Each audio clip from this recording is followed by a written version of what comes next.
इस समय मार्केट अपने ऑल टाइम हाई पर है और ऐसे रिटेल इन्वेस्टर जो इस समय लमसम के थ्रू म्यूचुअल फंड में एंट्री लेना चाहते हैं उन्हें विशेष बातों का ध्यान रखना चाहिए और ये सावधानियां तब और बरतनी चाहिए जब आप एक रिटायर्ड पर्सन हैं।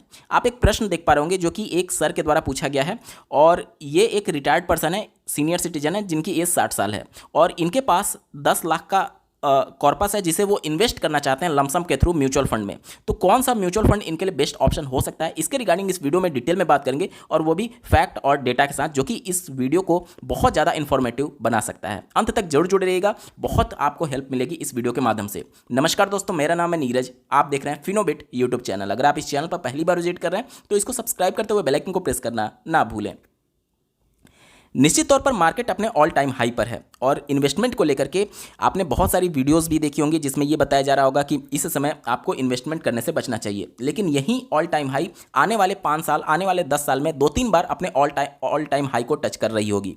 आज से अगर 5 साल 10 साल पहले का आंकड़ा देखेंगे तो उस समय भी मार्केट अपने ऑल टाइम हाई पर था, लेकिन ये इसी प्रकार से चलता है, मार्केट में गिरावट, फिर ऑल टाइम हाई, फिर गिरावट, फिर ऑल टाइम हाई, इसी प्रकार से मार्केट चलता रहता है। तो अगर आप ऑल टाइम हाई को देख करके इन्वेस्टमेंट रोक देंगे तो निश्चित तौर पर आप बहुत बड़ी अपॉर्चुनिटी मिस कर रहे हैं। क्यों? क्योंकि जो म्यूचुअल फंड में कंपाउंडिंग होती है वो सिर्फ और सिर्फ आपने कब एंट्री लिया उस पर डिपेंडेंट नहीं करती है, बल्कि आपने कितने समय तक के लिए पैसे को मार्केट में रखा इस पर भी काफ़ी हद तक डिपेंड करती है। तो अगर आप मार्केट में गिरावट का वेट करते रहें और हो सकता है मार्केट 2 साल 3 साल मार्केट में गिरावट ही ना आए तो आपका पैसा तो इन्वेस्ट नहीं हुआ, तो 3 साल तक जो आपका पैसा कंपाउंडिंग के माध्यम से आपको रिटर्न दे सकता था वो तो आपने समय गवा दिया। उस कंडीशन में जो आप ऑल टाइम हाई में गिरावट का वेट कर रहे थे, हो सकता है कि वो आप अपॉर्चुनिटी मिस कर जाएं अपना 3 साल बेशकीमती समय बर्बाद करके जब आप मार्केट में गिरावट का वेट कर रहे थे। तो कभी भी मार्केट ऑल टाइम हाई पर हो या फिर जो भी चीज़ें हों, आपको पैसे को इन्वेस्ट करने से नहीं रोकना चाहिए। लेकिन चूंकि मार्केट ऑल टाइम हाई तो हमें लमसम की स्ट्रेटजी में कुछ बदलाव करना होगा। अब ये कौन से बदलाव हैं इस पर बात कर लेते हैं। स्ट्रेटजी के बाद से हम लोग फंड्स की भी डिस्कस करेंगे कि कौन सा फंड आपके लिए अप्रोप्रिएट हो सकता है। देखिए, इस समय मार्केट जो है वो जिस हिसाब से चल रही है उस हिसाब से आपको कम से कम टोटल आपके कॉर्पस का 20% इन्वेस्ट कर देना चाहिए तुरंत। मतलब कि अगर आपका 10 लाख का टोटल अमाउंट है जिसे आप इन्वेस्टमेंट करना चाहते हैं तो इसमें से 20% अगर निकाल दें तो 2 लाख आपको बिना कुछ सोचे मार्केट में डाल देना चाहिए अभी के कंडीशन में, और बचा 80% यानी कि 8 लाख। अब इस 8 लाख को आने वाले 1 साल के अंतर्गत हम पैसे को एसआईपी मोड में इन्वेस्ट करेंगे। इससे फ़ायदा क्या होगा, यहाँ से मान लीजिए मार्केट ऊपर गया तो आपके मन में ये निराशा नहीं रहेगी कि हम मार्केट ऊपर चला गया और हमें पहले इन्वेस्ट कर देना चाहिए था। चूंकि 10 लाख में से 2 लाख आपका ऑलरेडी इन्वेस्ट हो चुका होगा तो ये आपको मलाल नहीं रहेगा। और उसके बाद से मार्केट अगर ऊपर जा रही है तो उस कंडीशन में 8 लाख का जो वैल्यू है आने वाले 1 साल में जब आप हर एक महीने इन्वेस्ट करेंगे तो किसी समय मार्केट में करेक्शन भी हुआ रहेगा और किसी समय मार्केट ऊपर भी रहेगा, तो आपको एवरेज कॉस्ट का लाभ यहाँ पर मिल जाएगा। ठीक है, और जब आप 8 लाख आपके पास रहेगा और मान लीजिए आप आने वाले 1 साल में इसको कंटिन्यू करना चाहते हैं, 8 लाख को पैसे में मतलब डालने चाहते हैं, तो उस कंडीशन में अगर मार्केट में बहुत ज़्यादा गिरावट आ गई तो आपके पास ये अमाउंट रहेगा फिर भी। तो अगर आप चाहेंगे बहुत बड़ी गिरावट आ गई तो इसमें से मोटा पैसा आप फिर से वहाँ पर लमसम के थ्रू इन्वेस्टमेंट कर सकते हैं। कहने का मतलब कि इस समय मार्केट ऑल टाइम हाई पर है तो अगर पूरा पैसा आप एक बार में डाल देते हैं और मार्केट यहाँ से करेक्ट करती है तो आपको पछतावा हो सकता है। और ऐसे सिचुएशन में बहुत सारे रिटेल इन्वेस्टर जो हैं वो अपने इमोशंस को कंट्रोल नहीं कर पाते और मार्केट से निकल जाते हैं। तो इन सभी चीज़ों से बचने के लिए हमें कुछ पैसा यानी 20% आप अभी डाल सकते हैं, बाकी का 80% आने वाले 1 साल में आप उसको एसआईपी के मोड में इन्वेस्टमेंट कर सकते हैं। अब जैसे 8 लाख है तो 8 लाख को आप सीधे तौर पर 12 से भाग दे दीजिए। ठीक है, 12 से भाग दे दीजिए तो 12 छक 72, फिर 8 बचा, 12 छक 72, फिर 8 बचा, 12 छक 72, फिर 12 छक 72, 12 छक 72, यानी कि हर महीने 66,600, यानी कि आप सीधे तौर पर इसको राउंड फिगर कर दीजिए, आप 60,000 की हर मंथ एसआईपी कर सकते हैं। ठीक है, धीरे धीरे ये पैसा आपका जो 8 लाख है वो मार्केट में चला जाएगा। ठीक है, इस प्रकार से आप हर मंथ 60,000 की एसआईपी कर सकते हैं। 2 लाख आप तुरंत इन्वेस्ट कर दीजिए और 60,000, 65,000 जो भी आपको अप्रोप्रिएट लगे वो आप एसआईपी मोड में इन्वेस्ट कर सकते हैं आने वाले 1 साल में। यहाँ तक क्लियर हो गया। चलिए अब बात कर लेते हैं कि कौन सा फंड आपके लिए बेस्ट ऑप्शन हो सकता है। जितना भी आपका पैसा है, जिस स्ट्रेटजी की हम लोग बात कर रहे हैं, 10 लाख आपके पास अमाउंट है, वो आने वाले 1 साल में मार्केट में जा चुका होगा। ठीक है, आने वाले 1 साल में मार्केट में जा चुका होगा। अब चूंकि आप रिटायर्ड हो चुके हैं, आपकी एज 60 साल है, तो इस 60 साल के बाद से कोई भी एक्टिव सोर्स ऑफ इनकम आपका नहीं होगा, क्योंकि हो सकता है सैलरी से जो आपकी पहले इनकम हो रही होगी वो आपका बंद हो चुका होगा। तो इस कंडीशन में आपके पास अगर मार्केट में भविष्य में जा करके बहुत बड़ा करेक्शन आता है, बहुत बड़ी गिरावट आती है, तो आपको एवरेजिंग का लाभ लेने के लिए पैसे नहीं होंगे कि और ज़्यादा आप पैसे मार्केट में डालें। देखिए, मार्केट जब करेक्ट करती है तो वो एक अपॉर्चुनिटी लेकर के आती है कि आपने जो पहले बाई किया था यूनिट्स को, वो हाई एनएवी पर किया होगा, यानी कि जब मार्केट में यूनिट्स के प्राइस हाई थे तब आपने बाई किया होगा। अब मार्केट में करेक्शन हुआ तो आप इस एनएवी का जो एवरेजिंग है उसको और नीचे ला सकते हैं। जब मार्केट में करेक्शन हो रही है उस समय और ज़्यादा यूनिट्स आप परचेज करके, चूंकि आप एक रिटायर्ड पर्सन है और उस दौरान आपका हो सकता है सोर्स ऑफ इनकम एक्टिव नहीं है, इस दौरान आपके पास हो सकता है अब पैसा ना हो भविष्य में डालने के लिए, ठीक है। तो उस कंडीशन में हमें एक ऐसे म्यूचुअल फंड को सेलेक्ट करना चाहिए जो कि इक्विटी मार्केट से बहुत कम एक तरीके से अफेक्टेड हो। अब देखिए, दो प्रकार से इन्वेस्टमेंट होती है म्यूचुअल फंड में। एक तो होता है आपका इक्विटी, जो कि इक्विटी का मतलब हो गया कि डायरेक्टली आपके पैसे स्टॉक्स में डाले जा रहे हैं। मान लीजिए कोई एबीसी स्टॉक्स है, अब मार्केट में करेक्शन आया या फिर इस स्टॉक में प्राइस डाउन होने लगा, तो जाहिर सी बात है आपका जो इन्वेस्टमेंट इसमें हुआ होगा वो भी नीचे चला जाएगा। वहीं पर दूसरा जो म्यूचुअल फंड में ही इन्वेस्टमेंट होता है वो डेट में होता है। डेट यानी कि government securities, corporate bonds, government bonds के माध्यम से आपके पैसे को इन्वेस्ट किया जाता है। उसमें क्या होता है कि एक फिक्स रेट ऑफ रिटर्न के हिसाब से 7%, 8% के हिसाब से आपको रिटर्न देखने को मिलता है। अब ये रिटर्न जो है वो रिस्क फ्री होता है, क्योंकि लगभग ये फिक्स होता है कि हमें इतना % रिटर्न मिलेगा, ठीक है। जैसे एफडी में आपको फिक्स रिटर्न मिलता है, उसी प्रकार से ये लगभग फिक्स होता है कि 7-8% हमें रिटर्न देखने को मिलेगा। अब यहां पर अगर आपने इन्वेस्टमेंट कर दिया तो ये इस इक्विटी से कम वॉलेटाइल होगा। क्यों? क्योंकि ये कंपनी के परफॉर्मेंस के हिसाब से आपका पैसा ग्रो नहीं कर रहा है, बल्कि फिक्स है कि 7 से 8% हमें रिटर्न मिलेगा। तो ये मार्केट ऊपर जाए, मार्केट नीचे जाए, इससे कोई मतलब नहीं होता है। तो आपको आपकी एज के हिसाब से और आपके रिस्क के हिसाब से आपको इन दोनों को मर्ज करके आपका इन्वेस्टमेंट करना चाहिए म्यूचुअल फंड में। इन दोनों को मर्ज करके एक और प्रोडक्ट बनाया गया है जिसे हाइब्रिड प्रोडक्ट कहते हैं। हाइब्रिड में क्या होता है कि आपको इक्विटी का भी एक्सपोजर मिलेगा और डेट का भी एक्सपोजर मिलेगा। जो इक्विटी का एक्सपोजर होगा वो आपके रिटर्न को बढ़ाने का काम करेगा, यानी कि जब मार्केट में तेजी आएगी तो ये आपके रिटर्न को इस तरीके से बढ़ाएगा। और डेट वाला पोर्शन क्या करेगा कि जब मार्केट में मान लीजिए गिरावट आ गई इस तरीके से, तो ये वाला इक्विटी वाला तो आपका निगेटिव रिटर्न देने लगेगा, लेकिन डेट वाला जो है वो चूंकि फिक्स रेट ऑफ रिटर्न आपको 7-8% देगा, तो इस प्रकार से ये मार्केट नीचे गिर रहा है इक्विटी वाला और ये आपको 7-8% दे रहा है, तो दोनों का एवरेज निकाल देंगे तो लगभग आपको एक तरीके से पॉजिटिव रिटर्न देखने को मिलता है। जैसे मान लीजिए इक्विटी वाला मान लीजिए आपको -2% का रिटर्न दे रहा है और ये वाला डेट वाला मान लीजिए आपको 8% का रिटर्न दे रहा है, तो प्लस में आप 6% का रिटर्न कमा पा रहे होंगे। जबकि अगर आप प्योर इक्विटी में रहते तो हो सकता है पूरा पैसा आपका -2% से निगेटिव में जा रहा होता। तो ये फायदा होता है आपका हाइब्रिड प्रोडक्ट में, यानी कि हाइब्रिड प्रोडक्ट उन लोगों के लिए अप्रोप्रिएट है जो कि भविष्य में जा करके कोई भी नया पैसा मार्केट में नहीं डाल सकते जब मार्केट में करेक्शन होगा। दूसरा, अगर आपका टाइम होराइजन 5 साल से कम है तो हाइब्रिड प्रोडक्ट में ही आपको इन्वेस्ट करना चाहिए, ठीक है। अब चूंकि आपका ये रिटायरमेंट फंड हो सकता है या फिर आपकी जमा पूंजी हो सकती है, तो उस कंडीशन में आप इस पर बहुत ज़्यादा रिस्क नहीं ले सकते। तो प्योर इक्विटी ऐसे पर्सन जो कि 60 साल टच कर चुके हैं उनके लिए नहीं है, उनमें बहुत ज़्यादा रिस्क होगा, बहुत वॉलेटाइल हो जाएगा आपका इन्वेस्टमेंट। इसलिए प्योर डेट में अगर आप जाते हैं तो 7 से 8% वो बहुत कम हो जाएगा। तो इसलिए आपको दोनों का मिक्स रूप लेना चाहिए और आपके लिए हाइब्रिड प्रोडक्ट जो है वो बेस्ट ऑप्शन हो सकता है। अब हाइब्रिड में भी 3 प्रकार के प्रोडक्ट होते हैं, ध्यान से सुनिएगा। हाइब्रिड में भी 3 प्रकार के प्रोडक्ट होते हैं। पहला होता है कंजर्वेटिव हाइब्रिड।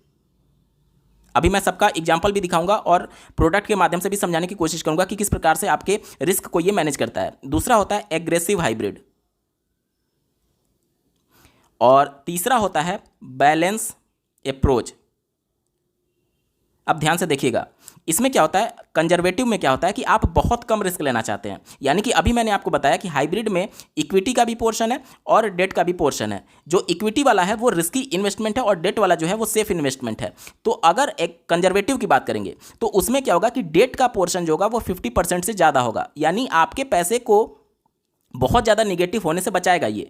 तो कंजर्वेटिव में जो डेट का पोर्शन होगा वो 50% से ज़्यादा होता है, वहीं पर इक्विटी का जो पोर्शन होगा वो 50% से कम होगा। तो इससे क्या होगा, ये फंड जो होगा कम वॉलेटाइल होगा। वहीं पर एग्रेसिव मतलब कि आप बहुत ज़्यादा रिस्क लेना चाहते हैं रिटर्न बनाने के चक्कर में, तो इस कंडीशन में डेट का जो पोर्शन होगा वो 50% से कम होगा और इक्विटी का जो पोर्शन होगा वो 50% से ज़्यादा होगा। वहीं पर बैलेंस अप्रोच आता है जिसमें कोई भी फिक्स नहीं है, डेट का भी पोर्शन 50% से ऊपर भी जा सकता है और नीचे भी जा सकता है, इक्विटी का पोर्शन 50% से ऊपर भी जा सकता है और नीचे भी जा सकता है। ये कैसे डिसाइड होगा? ये मार्केट सिनेरियो पर डिसाइड होगा। जैसे अभी के डेट में देखेंगे तो मार्केट बहुत तेजी दिखा रही है, बहुत मार्केट में एक तरीके से अगर आप पिछले 2 साल से 3 साल से इन्वेस्टेड रहे होंगे तो आपको पता होगा कि इक्विटी ने बहुत अच्छा रिटर्न बना करके दिया हुआ है। तो आज के सिनेरियो में ऐसे फंड, बैलेंस एडवांटेज वाले फंड, इक्विटी में अपना पोर्शन 50 या फिर इससे ऊपर रखे होंगे और डेट वाले पोर्शन को 50 से कम रखेंगे। लेकिन जैसे ही मार्केट में गिरावट शुरू होगी तो ये क्या करेंगे कि मार्केट में गिरावट होगी तो ये वाला तो आपको निगेटिव रिटर्न देने लगेगा, लेकिन डेट वाला आपको फिक्स रेट से रिटर्न देगा। तो ये अपना एक्सपोजर इक्विटी से कम करके डेट में बढ़ाने लगेंगे। ठीक है, अब इसको 3 कंडीशन से मैं समझाने की कोशिश करता हूं। जैसे मान लीजिए आपका 10 लाख का कॉर्पस है, अगर आप प्योर इक्विटी में इन्वेस्टमेंट करते, अगर आप केवल डेट में इन्वेस्टमेंट करते और अगर आप हाइब्रिड में इन्वेस्टमेंट करते, तो मान लीजिए पहले साल के अंत में इक्विटी जो है वो हमें निगेटिव का रिटर्न दिया माइनस का 5%। तो प्योर इक्विटी में क्या होगा, 100% एक्सपोजर आपका इक्विटी में होगा, तो 10 लाख का 5% कम हो जाएगा क्योंकि माइनस का रिटर्न यहाँ पर दिया हुआ है। तो 10 लाख का मैं क्या करता हूँ कि 95% निकाल देता हूँ, तो इसका जो वैल्यू आएगा 9,50,000 आएगा। कितना? 9,50,000। ठीक है, यानी पहले साल के अंत में इक्विटी में अगर आपका केवल एक्सपोजर रहता तो इतना आपका पैसा हो जाता अगर -5% रिटर्न मिला। डेट में आपको फिक्स 7 से 8% रिटर्न देखने को मिलता है। मैं 7% लेकर के चल रहा हूँ, तो 10 लाख का 7% यानी 10,70,000 हो जाता। कितना? 10,70,000 ये आपका अमाउंट हो जाता है डेट में। वहीं पर हाइब्रिड में क्या होगा कि मान लीजिए मैं ये मान करके चल रहा हूँ कि 50-50% दोनों का एक्सपोजर है, यानी 50% डेट और 50% इक्विटी। तो 10 लाख में से आधा करेंगे तो 5 लाख आपका डेट में जाएगा और 5 लाख जो है वो आपका इक्विटी में जाएगा। अब 5 लाख जो है इक्विटी वाला वो माइनस का 5% रिटर्न दे रहा है, यानी कि सीधे तौर पर हम लोग निकालेंगे 5 लाख का 95%। ठीक है, 5 लाख का 95% जो आएगा वो आएगा 4,75,000। ठीक है, और ये जो डेट वाला है ये इक्विटी का हमने निकाल दिया, -5% रिटर्न दिया, और जो डेट वाला है वो 7% से रिटर्न देगा। तो 5 सत्ते 35 यानी 5 लाख और 35,000। कितना? 5,35,000 ये आपका हो जाएगा। अब दोनों को मिला देंगे यानी कि 4,75,000। ध्यान से देखिएगा, 4,75,000 प्लस 5,35,000, 5,35,000 दोनों को अगर हम लोग जोड़ देते हैं तो हमारा जो अमाउंट आता है वो 10,10,000 के बराबर आता है। ठीक है, 10 लाख और 10,000 के बराबर। ठीक है, यहाँ तक क्लियर हो गया। अब यहाँ पर देखिए, जब मार्केट में गिरावट आई तो इक्विटी वाला आपके कॉर्पस को कम कर दिया, वहीं पर डेट वाला आपके पैसे को बढ़ाया, लेकिन ये जो है वो आपको बैलेंस अप्रोच दे रहा है, यानी कि ये आपके पैसे को कम होने से रोक रहा है जब आप हाइब्रिड में इन्वेस्टमेंट करते हैं। अब दूसरा कंडीशन देख लेते हैं कि अगले साल मान लीजिए कि हमें प्लस का 5% रिटर्न देखने को मिला, तो पहले साल जो हमारा कॉर्पस हो चुका होगा इतने ही पर तो हमें 5% का रिटर्न मिलेगा, यानी कि 9,50,000 पर 5%, यानी 9 लाख और यहाँ पर 50,000 मैं लेता हूँ, इसका 5% निकालेंगे तो यानी कि 105% हमें देखना होगा। तो इसका जो वैल्यू हो जाएगा वो 9,97,000। ध्यान से देखिएगा, 9,97,500 हो जाएगा। ठीक है, और डेट वाला है वो फिक्स हमें 7% ही देगा, तो 10,70,000 जो पहले से था, 10,70,000, इसका फिर हमें क्या निकालना पड़ेगा? इसका हमें निकालना पड़ेगा 107%। ठीक है, 107% मैं निकाल देता हूँ, तो इसकी जो वैल्यू आ जाएगी वो 11,44,900 रुपया हो जाएगा। ठीक है, उसके बाद से अगर ये वाला हम लोग देखें, तो ये वाला हमारा प्योर इक्विटी है और ये वाला हमारा प्योर डेट है। तो इक्विटी वाला जो है वो प्लस 5% का रिटर्न दिया, यानी इस पर हमें 5% का रिटर्न देखने को मिलेगा। तो 4,75,000 जो हमारा अमाउंट था, ध्यान से देखिएगा, 4,75,000, उसका मैं 105% निकाल देता हूँ। 105 मैं क्यों निकाल रहा हूँ? क्योंकि ये तो 100% प्रिंसिपल हो गया और 5% जो हमें रिटर्न मिला, तो उसका जो वैल्यू आएगा वो आएगा 4,98,750। और ये वाला जो वैल्यू था जो डेट वाला है उस पर हमें 7% का रिटर्न फिक्स देखने को मिलेगा, यानी 5,35,000। ध्यान से देखिएगा, 5,35,000 का मैं 107% निकाल देता हूँ, तो इसका जो वैल्यू आएगा वो आएगा 5,72,450 रुपया। अब इन दोनों को जोड़ेंगे, तो इन दोनों को जब हम लोग जोड़ेंगे तो देखिए 5,72,450 में मैं जोड़ देता हूँ 4,98,750 रुपया। तो जो टोटल कॉर्पस आता है वो आता है 10,71,200। अगले साल मान लीजिए फिर मार्केट जो है वो बहुत अच्छा परफॉर्म की और उसने प्लस का 10% रिटर्न बना करके दिया, तो अब ये क्या होगा, इस अमाउंट पर आपको 10% का रिटर्न मिलेगा। यानी कि मैं फिर से देखिए 9,97,500 का 110% निकाल देता हूँ तो इसका जो वैल्यू आता है 10,97,250 आता है। और ये जो है वो तो केवल डेट में है, तो डेट में कंडीशन में केवल 7% हमें रिटर्न मिलेगा, यानी इस अमाउंट का 7% हमें निकालना है।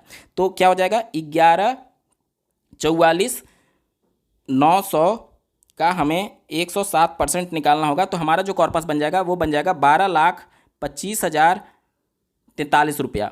अब जब हम लोग हाइब्रिड में आते हैं तो ये वाला जो अमाउंट था वो इक्विटी का था और इक्विटी में हमें प्लस 10% का रिटर्न मिला, यानी इसका 10%, यानी कि ध्यान से देखिएगा 4,98,750 का 10% यानी 110% मैं निकाल देता हूँ तो ये वैल्यू आती है 5,48,625 रुपया। और ये वाला जो अमाउंट था ये डेट वाला था और डेट पर हमें 7% का रिटर्न मिलेगा, यानी कि 5,72,850 का फिर हमें निकालना होगा 107%, जो कि वैल्यू आएगा 6,12,950 रुपये के करीब। और इन दोनों को जोड़ देंगे तो टोटल कॉर्पस बनेगा, यानी कि इतना प्लस 5,48,625, यानी टोटल जो आपका कॉर्पस बनेगा वो बनेगा 11,61,574 रुपये का, 11,61,574 रुपये का। अब आप देख पा रहे ये वाला जो अमाउंट है वो आपको इससे ज़्यादा दिख रहा होगा, यानी कि जब मार्केट में करेक्शन आता है, जब मार्केट में गिरावट आती है तो ये प्रोडक्ट आपके लिए बेहतर परफॉर्म कर सकता है। वहीं पर डेट वाला आपको ज़्यादा दिख रहा होगा। क्यों ज़्यादा दिख रहा है, क्योंकि पॉजिटिव से हर साल बढ़ रहा है, जबकि यहाँ पर मार्केट इक्विटी से निगेटिव में भी रिटर्न दे सकता है। तो उस कंडीशन में अगर आप देखेंगे, अगर आप एक बैलेंस अप्रोच चाहते हैं और नो डाउट जब आप रिटायर्ड हो चुके हैं, जब आपके पास कोई भी एक्टिव सोर्स ऑफ इनकम नहीं है, तो आपके लिए ये प्रोडक्ट अच्छा होगा। क्यों, क्योंकि मार्केट हमेशा इस तरीके से बिहेव नहीं करती है, मार्केट इस तरीके से बिहेव करती है, यानी ऊपर नीचे ऊपर नीचे। तो उस कंडीशन में ध्यान से सुनिएगा, उस कंडीशन में जब मार्केट में करेक्शन होगा तो ये वाला जो अप्रोच है, बैलेंस अप्रोच, वो आपको सपोर्ट देता है, जो एक तरीके से हाइब्रिड वाले प्रोडक्ट होते हैं। ठीक है, अब हाइब्रिड में आपके ऊपर डिपेंड करेगा कि आप डेट का पोर्शन कितना रखना चाहते हैं और इक्विटी का पोर्शन कितना रखना चाहते हैं। इक्विटी का पोर्शन जितना बढ़ाएंगे रिस्क उतना बढ़ेगा और इक्विटी का पोर्शन जितना कम करेंगे रिस्क उतना घटेगा। जहां पर रिस्क कम रहेगा वहां पर रिटर्न भी कम मिलेगा और जहां पर रिस्क ज़्यादा रहेगा वहां पर रिटर्न भी ज़्यादा बनने की संभावना रहेगी। उम्मीद करता हूं यहां तक कॉन्सेप्ट आपको क्लियर हो रहा होगा। अब चूंकि आप रिटायर हो चुके हैं और भविष्य में जब भी मार्केट में करेक्शन आएगा तो आपके पास अमाउंट नहीं रहेगा, हो सकता है डालने के लिए, तो उस कंडीशन में आपको हाइब्रिड प्रोडक्ट की तरफ ही जाना चाहिए। और सबसे पहले मैंने जो आपको कंजर्वेटिव हाइब्रिड बताया था, इसके संदर्भ में एक म्यूचुअल फंड आप अपने स्क्रीन पर देख पा रहे होंगे। मैं फिर से क्लियर कर दूं कि ये कोई भी रिकमेंडेशन नहीं है, सिर्फ और सिर्फ एजुकेशन पर्पज़ के लिए वीडियो बनाई जा रही है। तो जब भी आप अपना इन्वेस्टमेंट करिएगा तो प्रॉपर रिसर्च के बाद, अपने पर्सनल एडवाइजर से सलाह लेने के बाद ही करिएगा। अगर मैं इनका रिटर्न दिखाऊँ, आप अपने स्क्रीन पर देखिएगा, पिछले 1 साल में इन्होंने रिटर्न दिया लगभग 15.5%, 3 साल का रिटर्न दिया है 11% और 5 साल का रिटर्न इनका देखेंगे तो 12% और सिंस इंसेप्शन की बात कर लेंगे तो लगभग 10.5% का रिटर्न इन्होंने बना करके दिया हुआ है। ये कंजर्वेटिव है। कंजर्वेटिव में मैंने आपको क्या बताया था कि जो इक्विटी का पोर्शन है वो 50% से कम होगा और जो डेट का पोर्शन है वो 50% से ज़्यादा होगा। आप अपने स्क्रीन पर देखिए, डेट का पोर्शन 50% से ज़्यादा है, यानी 72.2% है। इक्विटी का पोर्शन सिर्फ 24% है और कैश में इनकी होल्डिंग 2.8% का है। अब ये डेट वाला पोर्शन जो है वो आपको एक मार्केट में गिरावट आएगा तो आपके पैसे को निगेटिव जाने से रोकेगा। मार्केट में जब भी गिरावट आएगा तो ये पोर्शन आपको फिक्स 7 से 8% रिटर्न दे रहा है, तो ये तो निगेटिव में होगा नहीं, तो ये आपको क्या करेगा, आपको मार्केट भले गिरे लेकिन आपका पैसा निगेटिव में जाने से रोकेगा। तो ये होता है कंजर्वेटिव। ठीक है, तो ये आपको एक तरीके से मार्केट के करेक्शन में होने वाले निगेटिव पोर्टफोलियो से जाने से आपको बचाता है। ठीक है, तो अगर आप चाहें तो इस फंड को कंसीडर कर सकते हैं। वहीं पर दूसरा फंड एग्रेसिव फंड के बारे में मैंने आपको बताया था, जिसमें ICICI prudential equity debt fund direct fund को आप कंसीडर कर सकते हैं। जब मैं इनका रिटर्न अगर आपको दिखाऊं तो 1 साल में रिटर्न इनका देखिए लगभग 38%, 3 साल का रिटर्न लगभग 22%, 5 साल का रिटर्न आप स्क्रीन पर देखिए लगभग 25% और सिंस इंसेप्शन का रिटर्न की बात करें तो लगभग 19% का रिटर्न इसने बना करके दिया हुआ है। इसका आप फंड साइज भी देखेंगे तो काफ़ी बड़ा फंड साइज है। और आखिर ये इतना रिटर्न बना करके क्यों दे पा रहे हैं हाइब्रिड कैटेगरी होने के बावजूद भी, इसका उत्तर आपको यहाँ पर मिलेगा फंड एनालिसिस में। आपने देखिए यहाँ पर मैंने आपको बताया था 50% से ऊपर अगर आप इक्विटी का एक्सपोजर रखेंगे तो रिटर्न आपको ज़्यादा मिलेगा, लेकिन रिस्क बढ़ने की संभावना भी रहेगी। वहीं पर डेट का आप देख सकते हैं मात्र 18.5% इन्होंने एक्सपोजर ले रखा है। तो चूंकि यहाँ पर इक्विटी का एक्सपोजर ज़्यादा है, इसलिए यहाँ पर रिटर्न तो आपको मिलेगा, रिटर्न तो आपको नो डाउट यहाँ पर ज़्यादा मिलेगा। लेकिन जब मार्केट में करेक्शन आएगा, गिरावट आएगा, तो ये फंड आपको कंजर्वेटिव से ज़्यादा गिरते हुए दिखेगा। तो यहाँ पर चीज़ों को आपको खुद एनालाइज करना है। चूंकि आपने अपना टाइम होराइजन नहीं बताया है, टाइम होराइजन अगर क्लियर रहता तो वहाँ पर ज़्यादा आपको एग्जैक्ट आंसर दिया जा सकता था। क्योंकि मान लीजिए अगर आप 60 साल के हैं और आपका टाइम होराइजन 10 साल का है कि 70 साल तक होने तक आप इसे इन्वेस्टेड रहने देना चाहते हैं, तो उसके लिए आपको ये वाला फंड आपको ज़्यादा रिटर्न देगा, क्योंकि लॉन्ग टर्म में इक्विटी का पोर्शन क्या है, यहाँ पर ज़्यादा है। ठीक है, तो अगर आपका 10 साल का है तो यहाँ पर इस फंड को आप कंसीडर कर सकते हैं अपना ज़्यादा पोर्शन रखने के कंडीशन में। मतलब कि देखिए अभी मैं 3 फंड बताऊंगा। पहला फंड आपने कंजर्वेटिव देख लिया, दूसरा आप ये हाइब्रिड वाला माफ़ कीजिएगा एग्रेसिव वाला देख पा रहे होंगे, और तीसरा जो प्रोडक्ट होता है वो बैलेंस अप्रोच वाला, उसके बारे में भी एक बार बात कर लेते हैं। आप अपने स्क्रीन पर देख पा रहे होंगे HDFC का बैलेंस एडवांटेज फंड। इनका जो पोर्शन होता है इक्विटी और डेट में वो फिक्स नहीं होता है, बल्कि वो मार्केट सिनेरियो के हिसाब से बदल सकता है। अगर मैं इनका रिटर्न दिखाऊं, पिछले 1 साल में रिटर्न देखेंगे लगभग 34%, 3 साल का रिटर्न देखेंगे 23%, 5 साल का रिटर्न देखेंगे 22%, और सिंस इंसेप्शन की बात करेंगे तो लगभग 16.5%। तो यहाँ से आप समझ पा रहे होंगे कि यहाँ पर इनका रिटर्न इतना ज़्यादा आने का रीजन क्या है, क्योंकि इन्होंने इक्विटी में पोर्शन डेट से ज़्यादा रखा हुआ है। अभी आप देखिए इक्विटी में पोर्शन डेट से ज़्यादा रखा हुआ है। ये बैलेंस अप्रोच है, यानी कि डायनेमिकली आपके एसेट को एलोकेट किया जाएगा, इक्विटी से डेट में और डेट से इक्विटी में। अगर इनको ये लगता है कि इक्विटी में करेक्शन आने का संभावना ज़्यादा है तो वो क्या करेंगे, ये डेट वाले पोर्शन को बढ़ा देंगे 50% से और इक्विटी वाले को 50% से कम कर देंगे। अगर आप SBI का बैलेंस एडवांटेज फंड देखेंगे तो वहां पर आपको इक्विटी का पोर्शन कम देखने को मिलेगा, यानी इक्विटी का पोर्शन जितना कम होगा उतना आपके फंड को कम वॉलेटाइल ये बनाता है। तो चूंकि आपका 10 लाख का इन्वेस्टमेंट है, और अगर मैं आपका मान करके चलूँ कि टाइम आपने मेंशन नहीं किया, अगर वो मेंशन करते तो और अच्छा होता। मैं यहाँ पर मान करके चल रहा हूँ कि आप कम से कम 7 से 8 साल के लिए तो इन्वेस्ट रहेंगे ही रहेंगे। मैं कम से कम 7 से 8 साल मान करके चल रहा हूँ, ठीक है। उसके हिसाब से जो 3 फंड मैंने आपको बताया, पहला SBI का जो कंजर्वेटिव वाला था, SBI कंजर्वेटिव, ठीक है। दूसरा जो ICICI का इक्विटी डेट वाला था, ठीक है, जो कि एग्रेसिव वाला था, ठीक है, इक्विटी प्लस डेट मैं यहाँ पर लिख देता हूँ। और तीसरा जो है वो बैलेंस वाला, ठीक है। बैलेंस में आप HDFC या फिर SBI दोनों में से देख लीजिएगा आपका किसमें अप्रोच ज़्यादा रखना चाहते हैं। तो SBI कंजर्वेटिव, इसमें डेट का पोर्शन ज़्यादा है जो कि आपके पूरे पोर्टफोलियो को निगेटिव में जाने से रोकेगा। तो यहाँ पर आप चाहें तो 7 से 8 साल के टाइम होराइजन के हिसाब से आप यहाँ पर कम से कम आप अपना 30% यहाँ पर एलोकेशन डाल सकते हैं, यानी कि 3 लाख आप यहाँ पर डाल सकते हैं। बाकी का जो ICICI है ये आपको ज़्यादा रिटर्न बना करके देगा, लेकिन साथ ही साथ आपको ये भी समझना होगा कि ये वोलेटाइल भी बहुत ज़्यादा होगा। तो यहाँ पर आप चाहें तो 40% आप यहाँ पर एक्सपोजर दे सकते हैं।